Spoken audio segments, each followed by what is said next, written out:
Magandang araw at magandang buhay, lalo na sa ating mga minamahal na mga SSS pensioners.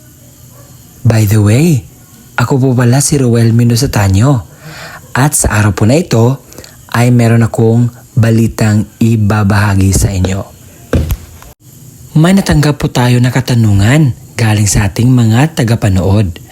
At ang sabi po dito, may tanong lang po ako, sir.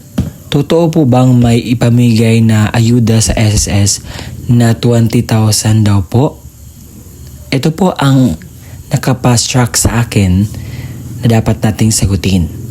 At sa araw po na ito, attention sa lahat ng mga SSS pensioners, 20,000 ibibigay sa mga SSS members. Totoo ba ito? Ating alamin ang buong detalye sa balitang ito, para po maiwasan ang mga pagdadalawang isip or maiwasan po natin ang mga balitang hindi po totoo. Dito po sa aking vlog, klaruhin ko po yan. Ang balitang iyan nang sa gayon po ay makuha ninyo ano po ang ibig sabihin at buong katotohanan sa sinasabing makakatanggap ang mga SSS member. Kung gusto mo ang itong content, inaanyayahan kita na tapusin mo ang video nito hanggang sa dulo nang sa gayon makuha mo ang punto ng video kong ito. At kung gusto mo ang mga contents na binabalita, ang payout ng ating mga senior citizens, ang benepisyo ng ating mga senior citizens, at iba pang mga dapat malaman ng ating mga senior citizens, ay isubscribe mo na ang aking YouTube channel. At kung gusto mo na maging updated ka sa mga videos na i-upload ko pa dito sa aking YouTube channel, ay i-bell notification mo na. Dahil araw-araw po akong nagva-vlog sa mga vlog patungkol po sa mga senior citizens. At hindi natin papatagalin ang content na ito ating pag-uusapan. Sa pagkilatis ko kung saan nanggaling ang aking mga viewer, kung bakit sila nagtatanong bakit mayroong sinasabing 20,000 na ibibigay daw sa mga SSS pensioners. Ito pa, dahil may mga vlog na pinopost ang ganitong content na kung saan binibigyan nila ng information ang mga SSS pensioners or members. So, ang lahat ng ito guys, or mga lolo't lola, ay hindi po totoo. Walang press release or balita sa radyo at TV na mayroong ipamimigay na 20,000 para sa ating mga senior citizens at SSS members. Nahihirapan pa nga sa pagbigay ng 1,000 pesos increase. Ito pa kayang 20,000 pension increase? Guys, wag po tayong magpapaloko. Dahil marami talagang mga vlogger ngayon na gumagawa-gawa ng mga contents para lamang po sa kanilang kasikatan. At tayo po ng mga tagapanood, tagapakinig, make sure po natin before tayo sumang-ayon, before tayo magpaloko, i-verify muna natin kung tama ang mga impormasyon na ating napakinggan. So, ang gagawin natin kapag hindi po tayo sure sa content na sinasabi, una, puntahan natin ang website ng SSS kung ito ay mayroong balita parang pruweba na meron na ang 20,000 na ibibigay. At pangalawa, puntahan niyo ang page ng SSS dahil doon po sila nag-update ng kanilang balita sa mga pangyayari po patungkol sa updates para sa mga senior citizens ng kanilang pension at ang dapat nilang malaman. So ngayon, papanoorin natin ang vlog ng channel na ito. Sobrang daming views at maraming mga SSS pensioner pa ang nagpapasalamat, nagko-comment at pinupuri ang kanyang mga vlogs. Hindi nila alam na sila pala ay naloko. Hindi po maibigay at wala pong katotohanan ang sinasabing mayroong 20,000 na ibibigay para sa ating mga minamahal na mga SSS pensioners. Huwag po tayo magpadala sa mga salita dahil naluloko lamang po yun. Tingnan nga natin ang kanyang video para makuha natin ang point at ano natin kung gaano siya kasinungaling. Karaniwang pensyon ang inyong matatanggap, bigla kayong makakakuha ng halos 20,000 piso ng sabay-sabay. Parang hindi ka panipaniwala, hindi ba? Pero sa ngayon, milyon-milyong pensyonado ng NSEA at BSIS ang nagtatanong ng parehong bagay, totoo ba ito, kailan eksaktong darating, at magkano nga ba ang makukuha ng bawat isa? Samahan niyo ako dahil ang ating tatalakayin ngayon ay maaaring magbago ng pananaw ninyo tungkol sa inyong pensyon ngayong taon.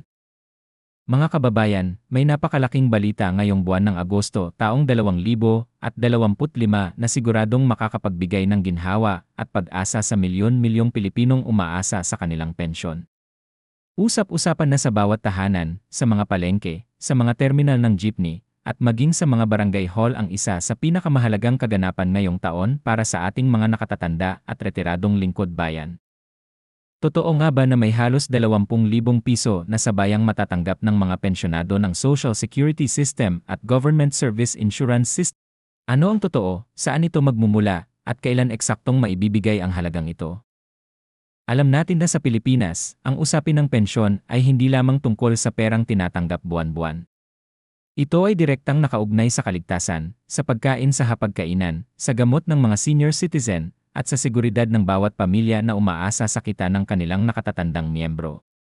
Sa sitwasyong patuloy ang pagtaas ng presyo ng bigas, gulay, kuryente, at maging pamasahe, bawat dagdag na piso ay may mabigat na kabuluhan.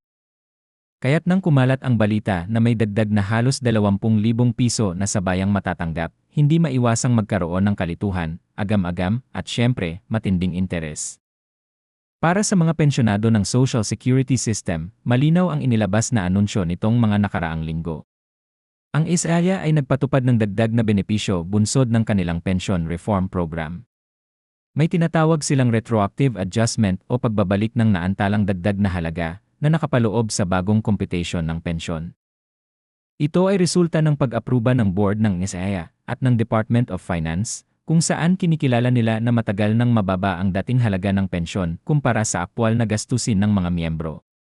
Kaya ngayong Agosto, hindi lamang regular na buwan ng pensyon ang matatanggap, kundi isasabay din ang naipong retroactive adjustment. May mga pensyonado na inaasahang makakatanggap ng 15,000 piso hanggang halos 20,000 piso, depende sa haba ng serbisyo, kontribusyon, at kategorya ng kanilang pagiging miyembro. Samantala, para naman sa mga pensyonado ng Government Service Insurance System o BSIS, ibang usapan ang pinagmulan ng dagdag na pera. Kamakailan lamang ay inaprubahan ng board ng GSIS ang pagbibigay ng retroactive pay na kaugnay ng Salary Standardization Law at mga bagong benepisyo para sa mga retirado. Ang ibig sabihin, may mga hindi na ibigay o naantala noong mga nakaraang buwan na ngayong Agosto ay sabay-sabay nang ilalabas. Dagdag pa rito, kasabay ng regular na pensyon ay ilalabas din ang mid-year cash benefit para sa mga kwalipikadong pensyonado. Ang kabuang halaga nito ay maaaring umabot mula 10,000 piso hanggang halos 20,000 piso, depende sa naging ranggo, haba ng paninilbihan, at posisyon bago nagretiro. Kung pagsasamahin ang epekto ng dalawang programang ito mula sa RAEA at BSIS, malinaw na maraming Pilipino ang sabay-sabay na makakatanggap ng halagang hindi bababa sa 10,000 piso at maaaring umabot ng halos 20,000 piso ngayong buwan ng Agosto taong 2025. Kaya't hindi na nakapagtataka kung bakit kaliwat kanan ang mga tanong, saan kukunin ang pondo, totoo ba ang petsa ng pagbabayad, at paano masisiguro na lahat ng pensyonado ay makikinabang. Sa usapin ng pondo, malinaw ang paliwanag ng parehong ahensya. Ang NSEA ay may tinatawag na investment income mula sa kanilang mga kontribusyon na ginagamit upang pondohan ang dagdag na benepisyo. Hindi ito basta't inutang mula sa gobyerno, kundi bunga ng mga pinuhunang pondo ng kanilang miyembro. Ang GSIS naman ay may matibay na investment portfolio at regular na dividend income mula sa kanilang mga ari-arian at negosyo. Ibig sabihin, ang mga pondong gagamitin para sa retroactive pay at mid-year benefit ay hindi magmumula sa dagdag na buwis ng taumbayan, kundi mula sa matagal nang nakaplanong kita ng dalawang institusyon. Ngunit hindi rin maiiwasan ang kalituhan. Maraming pensyonado, lalo na sa probinsya, ang nagtataka kung kailangan ba nilang pumila, mag-submit ng bagong requirements, o mag-apply upang makuha ang halagang ito. Dito mahalaga ang paglilinaw, ayon sa parehong LEA at BSIS, ang dagdag na payout ngayong Agosto ay otomatikong ipapasok sa kanilang mga account. Walang kailangan na bagong aplikasyon, walang dagdag na dokumento, at hindi kailangang pumila ng magdamagan. Ang tanging gagawin lamang ay siguraduhin na tama at aktibo ang kanilang bank account o e-wallet na nakalink sa kanilang pensyon. Isang halimbawa ay si Mang Ernesto, 72 taong gulang, dating guro mula sa Pampanga. Buwan-buwan, ang kanyang pensyon mula sa GSIS ay umaabot lamang ng 11,000 piso. Kadalasan, sapat lamang ito para sa kanyang gamot sa high blood at kaunting bigas at gulay. Nang marinig niya ang balitang may retroactive pay at mid-year benefit ngayong Agosto, hindi niya mapigilang mapaluha. Anya, kahit isang beses lang sa isang taon, malaking ginhawa ang 10,000 piso o higit pa. Isipin mo, ilang buwan na akong nagtitipid sa gamot, ngayon may dagdag na pera para makabili ng sapat. Ito ang konkretong halimbawa kung paanong ang isang payout na minsan lang ibigay ay nagdudulot ng napakalaking epekto sa buhay ng mga nakatatanda. Kung titignan sa mas malawak na perspektibo, ang sabayang pagbabayad na ito ng ISEA at BSIS ay hindi lamang simpleng tulong sa mga pensyonado. Ito rin ay may epekto sa lokal na ekonomiya. Kapag sabay-sabay na natanggap ang halos 20,000 piso ng milyon-milyong pensyonado sa buong bansa, asahan na dadagsa ang pera sa mga palengke, botika, tindahan, at maging sa mga negosyo ng maliliit na entrepreneur. Ang dagdag na cash flow na ito ay makakatulong upang buhayin ang lokal na ekonomiya, lalo na sa mga malalayong probinsya kung saan malaking bahagi ng konsumo ay nakasalalay sa pensyon ng mga senior citizen. Ngunit huwag nating kalimutan ang isa pang mahalagang punto, ito ay hindi permanenteng dagdag na buwanang pensyon. Ang halos 20,000 piso na matatanggap ngayong Agosto ay bunga ng retroactive pay at mid-year benefit. Ibig sabihin, hindi ito paulit-ulit na matatanggap buwan-buwan. Kaya't mahalagang ipaalala sa lahat ng pensyonado na magplano at mag-budget ng maayos. Ang dagdag na halagang ito ay maaaring gamitin sa mga pangunahing pangangailangan tulad ng gamot, pagkain, at pambayad ng kuryente o tubig, ngunit kung may matitira, mas mainam na ipunin ito para sa mga susunod na buwan. Ang totoo, ang usapin ng pensyon ay laging magdudulot ng debate at diskusyon. Maraming grupo ang nananawagan na dapat itaas ang regular na buwanang pensyon upang talagang matugunan ang pang-araw-araw na gastusin ng mga senior citizen.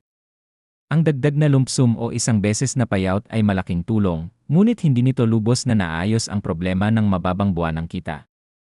Sa puntong ito, malinaw na may pangangailangan para sa mas matibay na reforma, at ang mga pensyonado mismo ang patuloy na nagpapaalala sa gobyerno na ang dignidad sa pagtanda ay hindi dapat nakasalalay lamang sa mga pansamantalang dagdag na bayad. Gayunpaman, sa ngayon, ang pinakamahalagang katotohanan ay ito, ngayong Agosto taong 2025, milyon-milyong pensyonado mula sa AEA at BSIS ang makakatanggap ng dagdag na halos 20,000 piso, isang bagay na tiyak na makakapagbigay ng ginhawa kahit pansamantala. At sa isang bansa kung saan bawat piso ay may kasamang pawis at sakripisyo, ang ganitong balita ay tunay na magandang balita. Kaya't mga kababayan, kung kayo ay pensyonado o may kaanak na umaasa sa AEA o BSIS, siguraduhin na maiparating ang impormasyong ito. I-check ang inyong account, maghanda, at higit sa lahat, gamitin ang halagang ito ng tama at wasto. Dahil sa huli, ang bawat sentimo ng pensyon ay hindi lamang simpleng pera, ito ay bunga ng mahabang taon ng serbisyo, sakripisyo, at pagtatrabaho ng bawat Pilipino. Mga kababayan, malinaw na ngayong Agosto 2025 ay may malaking biyayang darating para sa ating mga pensyonado mula sa AEA at BSIS. Isang dagdag na halagang siguradong makakapagbigay ginhawa, kahit pansamantala, sa milyon-milyong Pilipino. Ngunit tandaan, ang ganitong impormasyon ay napakahalaga, at mas lalong mahalagang maiparating ito sa lahat ng nangangailangan. Kaya kung nakatulong sa inyo ang balitang ito, huwag kalimutang i-like ang video, share sa inyong pamilya, kapitbahay, at mga kaibigan para mas marami ang makinabang. At syempre, mag-subscribe na rin sa ating channel at i-click ang notification bell para palagi kayong updated sa pinakamaiinit at pinakaimportanteng balita tungkol sa pensyon, benepisyo, at tulong mula sa gobyerno. Dahil dito sa ating channel, hindi lamang tayo basta nagbabalita, kasama niyo kami sa pagbabantay at paglilinaw ng mga usaping tunay na may epekto sa inyong buhay at kinabukasan. So wala pong katotohanan na mayroong magaganap or mabibigay na 20,000 para po sa mga minamahal natin na SSS pensioners at members po. Lahat lang po yun ng mga gawa-gawa lang po ng mga AI. Hindi po yun totoo. Kaya naman, ang pagtuunan natin ng pansin, yung SSS website at ang SSS Facebook page. Dahil napapabigay sila ng talaga ng mga impormasyon na dapat mong malaman bilang isang senior citizens. Scam po yun, wala po yung katotohanan.